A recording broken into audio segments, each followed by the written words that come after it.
अस्सलामुअलैकुम वरहमतुल्लाहि वबरकातुहू। आज की सबसे बड़ी अपडेट, इज़राइल की सबसे बड़ी टेक्नोलॉजी जिसने फ़लस्तीन की नींदें हराम करके रखी हुई थी, जिसका नाम है आयरन डोम टेक्नोलॉजी।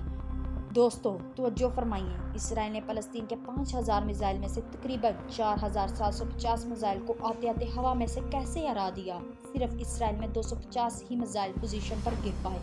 आखिर ये कौन सी स्ट्रॉन्ग टेक्नोलॉजी है जिसने इज़राइल में मिसाइल को एंटर ही नहीं होने दिया, और हमेशा कैसे इज़राइल फ़लस्तीन के मिसाइल से बचता रहा है, सिर्फ इसी एक टेक्नोलॉजी की वजह से। दोस्तों इस टेक्नोलॉजी का नाम है आयरन डोम टेक्नोलॉजी। ये टेक्नोलॉजी काम कैसे करती है, ज़रा गौर से बात को समझना। दोस्तों इस टेक्नोलॉजी में किरदार है एआई का। एआई की फुल फॉर्म आर्टिफिशियल इंटेलिजेंस।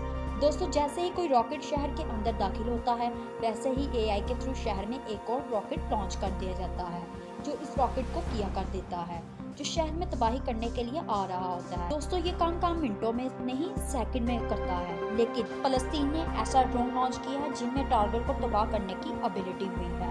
ये भी एक तरह से एआई का काम ही करते हैं। इन्हें जैसे टारगेट दिखता है वैसे ही अपने आप को तबाह कर देते हैं, जैसे खुद ड्रोन तबाह हो जाता है, अच्छा खासा नुकसान कर देता है। इसी तरह से फलस्तीन ने इसराइल का काफ़ी नुकसान किया है। अल्लाह पाक से दुआ है फलस्तीन की